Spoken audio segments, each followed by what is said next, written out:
Tonight on Q2, Inside the Chaos. Never before seen video at just how dangerous this weekend's standoff became for Billings police and neighbors. It was terrifying because we didn't know, if the next shot was going to be from her pellet rifle or her shotgun or... Plus, unending heartbreak for one Billings man. Then to hear the news of Susan that morning when it happened, like I said, it was just a shock. He's seen not one, but two family members get murdered in less than a month in a truly exotic case. They're really loud. They sound like a sound. A peacock. Yes, a peacock on the loose in Laurel. We'll try to track it down. The MTN News starts right now. From Montana's news leader, this is the MTN 10 o'clock news. Good evening, everyone, and thanks for joining us tonight. I'm Russ Riesinger. We'll have those stories in a moment, but first, yet another shooting tonight in Billings has landed one man in the hospital. That shooting taking place around 5:30 this evening in the 1300 block of Avenue F. When arriving on scene, officers located a 35-year-old man with a gunshot wound to the abdomen. He's been taken to the hospital for his injuries, and Sergeant Benjamin Beck says all parties are accounted for. When I left there about 7:30, the street was still closed off with detectives on scene. Police say the investigation is ongoing. Two women implicated in the 2019 death of 6-year-old Mildred Alexis Oldcrow have now been charged with 1 count each of felony deliberate homicide and tampering with evidence. According to the 4 Points Press, Rosine Lincoln Oldcrow and Veronica Tierza Dust were charged in Bighorn County Court yesterday. The couple was originally arrested on Bighorn County warrants by Billings police on December 23rd of 2020, charging the two with child endangerment after failing to provide any proof of life. According to an FBI press release, Millie was last seen by a non-custodial family in March of 2019, but wasn't reported missing until November of 2020. If convicted, the couple faces 10 to 100 years in prison for felony deliberate homicide. The woman accused of shooting a Billings police detective makes her first appearance in Yellowstone County District Court. Mary Whitecrane is facing felony charges of attempted deliberate homicide and criminal mischief. District Judge Michael Moses entered not guilty pleas on her behalf after rejecting the prosecutor's request for a bond amount of $1 million. In asking for that amount, the prosecutor described Whitecrane as an extreme threat to the community.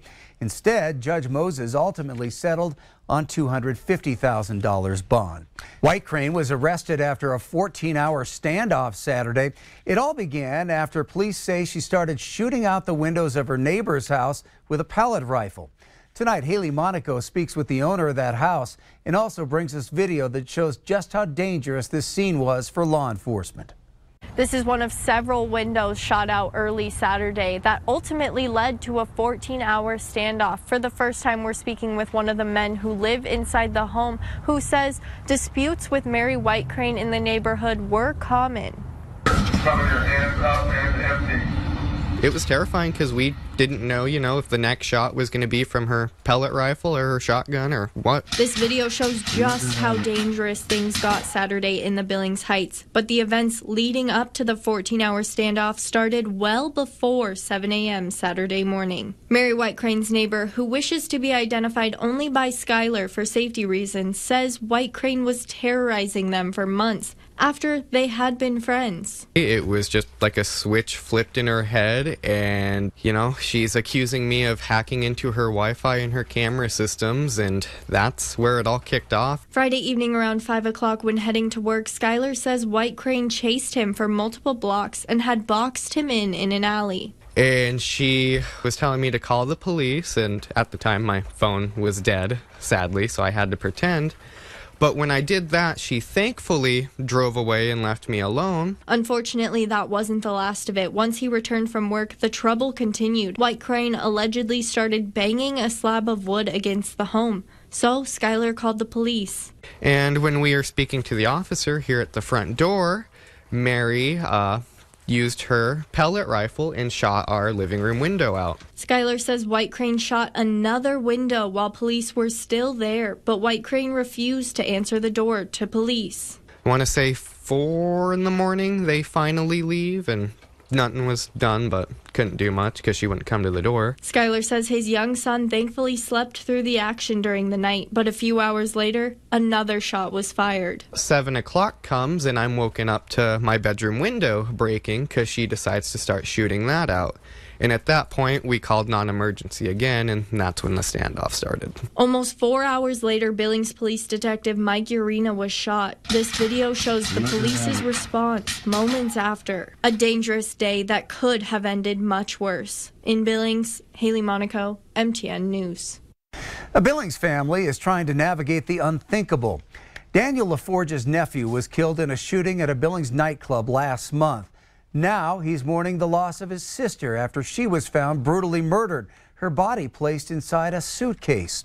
Our Kelsey Marison caught up with him as he reflected on his sister's life and the toll her murder has taken on his family. Susan LaForge loved to exercise here at the Billings Rims. Her family tells me she could spend all day on these trails, but now she's gone, leaving them to navigate yet another tragedy. This was Susan LaForge's happy place, a place to hit the trails and unwind. That was something that she really enjoyed to do, just run around out here on the rims and just enjoy the healthy lifestyle. She was a state cross-country champion at Lodgegrass High School. But Susan LaForge's running days are now over. On February 28th, the 48-year-old's body was discovered inside of her home, stuffed inside of a suitcase. We didn't even believe that it was real. For Susan's brother, Daniel LaForge, it was a surreal moment, finding out how his sister was killed. And if that wasn't already hard enough, he learned the horrific circumstances through social media. When they found her body in the suitcase, that wasn't even relayed to the family before it was on social media. So again, that type of trauma, like I said, was really unnecessary. It was even more traumatic for LaForge's 12-year-old son, Lizane. He found his mother's body and called police. He's got a long road ahead of him. Like I said, his dad's not in the picture, and now he's lost his mom. So I mean, it's dependent on the rest of the family just to kind of pick up the pieces and kind of help him move forward. The family is hopeful justice will be served. On March 6th, 30-year-old Terrell Lee Spotted Wolf was arrested and charged with deliberate homicide in connection to the case. Lizane told police his mom and Terrell were dating and had gotten into a fight. As the investigation moves along, the LaForge family is also dealing with the loss of another young family member. The young man that was killed at the Wild West was actually our nephew as well, too. Yeah, Bo Beaumont was our nephew, and we were still kind of reeling from that as well, too. And then to hear the news of Susan that morning when it happened, it's just kind of surreal. Beaumont was the 21-year-old shot and killed in early February in front of America's Wild West bar. It's a family now navigating the loss of not one, but two family members. And for Daniel LaForge, that means remembering the impact his sister Susan had on so many who loved her. We had a lot of people come forward and let us know that she helped them, whether it was just sitting and listening or whether it was just giving a couple dollars. I mean, she was always there to help them, and that was kind of part of her belief, that just to be there and just to help people and just to love them regardless of whatever their issues are. In Billings, Kelsey Marison, MTN News.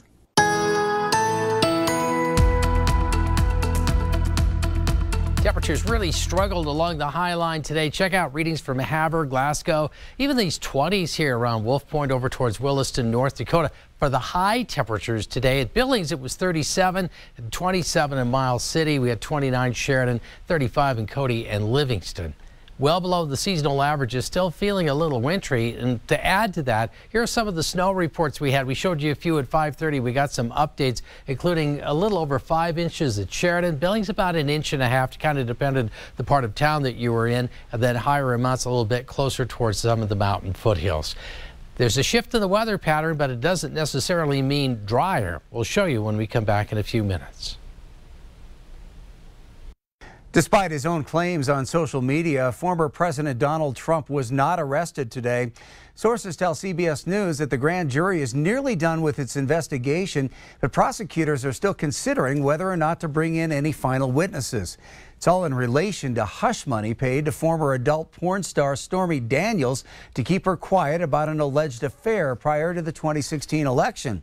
New York's police department has set up barricades around Lower Manhattan and is prepared for protest in the event the former president is indicted. Trump, who intends to run in 2024, has denied any wrongdoing.